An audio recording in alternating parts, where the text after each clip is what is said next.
Hello and welcome back to Energy Connects discussions. Today I am hosting Chris Rezendes, Chief Business Officer at Context Labs, and we will be discussing how digital readiness, data backed carbon management, and verifiable emissions reporting are redefining risk, performance, and accountability in the energy sector. Chris, thank you so much for taking the time to be here with us today. I'd like to start with the digital readiness. When we speak about that in the energy world, what does that really look like in practice? And why is it so important for companies to start moving on it now rather than waiting for later? Sure. It's a great question, right? Oftentimes we talk about energy and we don't realize just how important the digital infrastructure is that helps us produce and transport and use energy.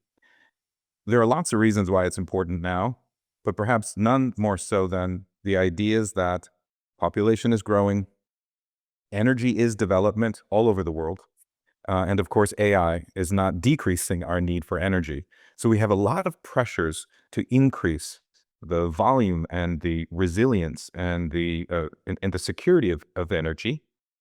And there's almost no way to do that cost effectively and to do it in a way that would be climate aligned than to have the right digital infrastructure to help in the planning, development, the management and delivery of energy systems.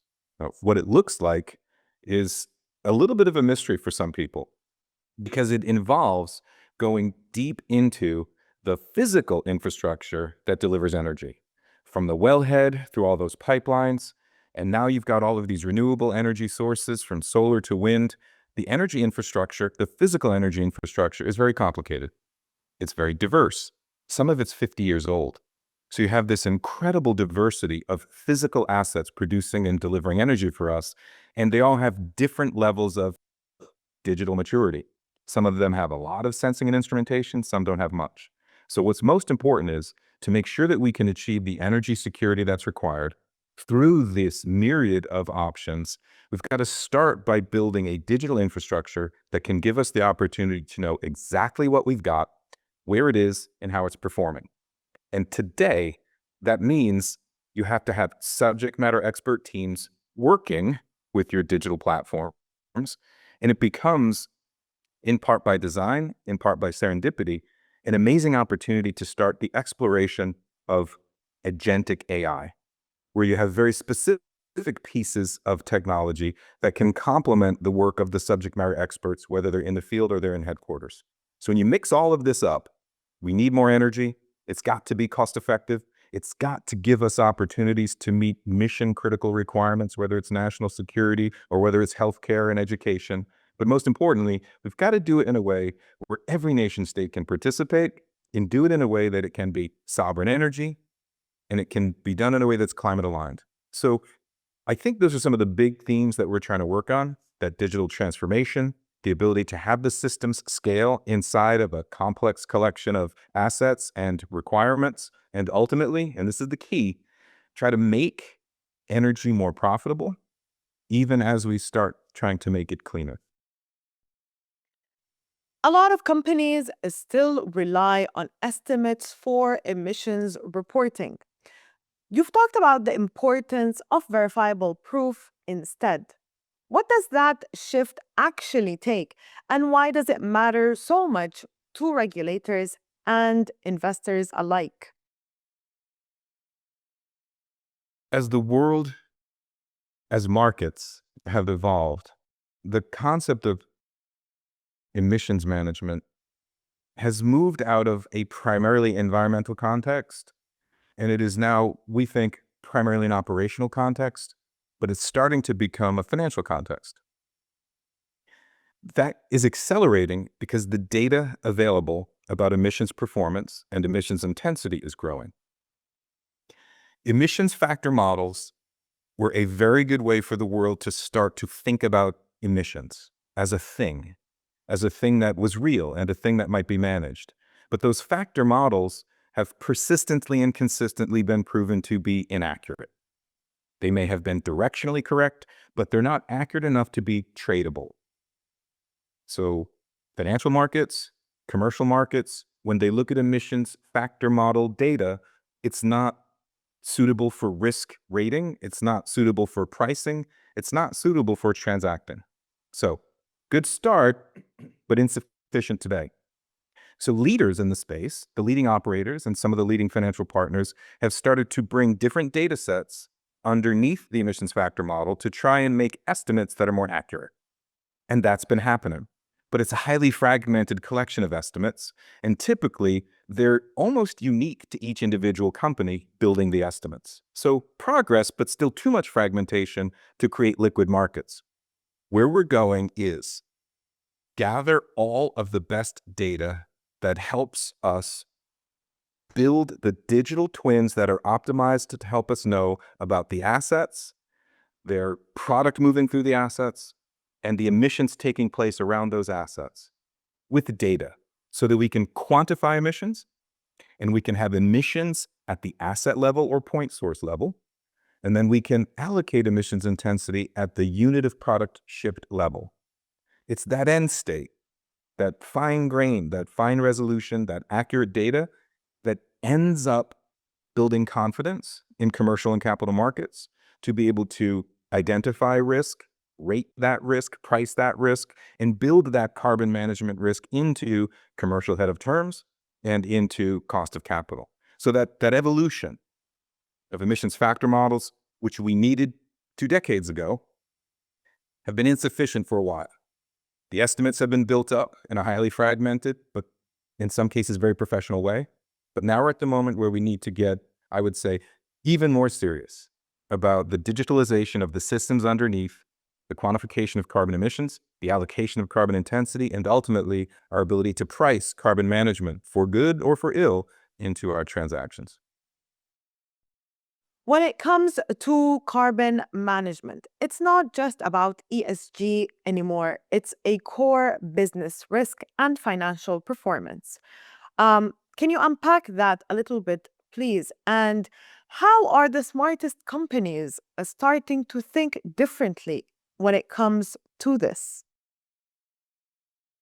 Sure. Well, over the past 2 years, I've spent more and more time in the Middle East and North Africa, more time in Europe, and balanced those experiences against my home country, the United States and North America.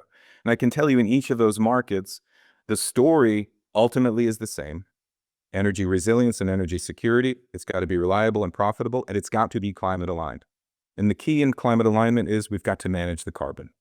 We've got to count the carbon, we've got to manage the carbon, and we've got to prove our carbon performance because we have many reasons to do so. First is regulation. And the regulation isn't always about home country regulation, because you may have weak regulations in a given state or region or country, but where you're trying to ship that energy, they may have very strict climate or carbon management regulations. So the concept of carbon management is, whether it's production or transportation or delivery, whether it's your home market or an export market, it begins with jurisdictional requirements to manage, to quantify, and to disclose your carbon performance first. Second is, if you're going to do that, then you have to make sure that your data about carbon emissions and or carbon intensity can be trusted and believed and acted on by the subject matter experts that are in the physical world, by those process control engineers and chemical engineers and plant engineers. These subject matter experts in the production of energy need to believe that the data you're delivering to them about the emissions performance of their assets is verifiable, it's true, it's accurate, it's reliable, and it's actionable. When you make that happen, then emissions becomes an operating variable. And then those subject matter experts running the assets and running operations now have a new KPI. Emissions intensity or carbon intensity per unit of product they ship. It becomes a new professional metric. When you bring those two things together, the regulatory compliances plus operationalization and operational excellence, now you have real opportunity to turn carbon management from a cost center in regulation to a profit center in competitive differentiation. So in order, meet regulatory compliance, manage your assets more competitively, and put yourself in position to turn carbon management into a profit center. How does it show up? Well, there's a $36 billion M&A transaction that didn't happen this month because of some serious carbon management problems in the potential acquirer. That didn't happen. Another deal did happen. $2 billion nearly was invested in a, quote, clean gas operator in the United States, acquired by a very climate and carbon conscious buyer out of Asia. Our clients, including some of the leading producers of natural gas and transport entities moving that natural gas, have seen their share prices go up in a parallel manner to their levels of disclosure and their ability to manage carbon. And then finally, we've got a partner that recently launched a deal in Texas that provided for a data center operator to mandate that their power suppliers and their energy suppliers and all of their tenants were going to participate in the quantification of carbon intensity per AI workload. So across those different markets, across those different transaction types, what we're seeing is carbon management quantification, carbon intensity or carbon emissions quantified in such a way that commercial terms, commercial buyers, and capital markets, mostly debt investors, are taking this into account in the head of terms for commercial deals and in the cost of capital when they're looking to invest in this next generation infrastructure. So we're seeing it happen. We're seeing it explicitly, and we think we're going to see more of it. So one great example of how important digitalization is for energy resilience and for climate alignment and for the commercialization opportunity is a case that we're near to completing here in this region, in the GCC. One of the leaders in maximum energy with minimum emissions is working on a program to digitalize proof of carbon performance for one of the next generation energy feedstocks. And here's why it's so important. Because different markets that are going to buy the product have different requirements. And I'm just going to give you a short list of the requirements that need to be met in order to maximize the revenue and margin from this low carbon product. You need to look at the local jurisdiction where the product is going to be made. The host country where the product is made has emissions mandates, number one. Number two, there are suppliers in other jurisdictions that have their own mandates. So the host country and the buying country. Two. Number three, in the gas chain producing the product is OGMP 2.0. Have to meet that one. Fourth, the refining facility has its own requirements for carbon quantification. Fifth, if one is going to add carbon capture and sequestration as an engineered inset, it's another set of disclosures. Six, there's an international standard for that specific product. And seven, and finally, if one wants to create a digital asset from that to pass audit for the financial markets and capital markets, you've got 7 different disclosure requirements. How can one do that profitably? How can one do that accurately? With a collection of digital tools that we're delivering for that product. That's a great example of one new product, creating one new market, and having no fewer than 7 different stakeholders that need different collections of data, or maybe the same data but presented in a different way.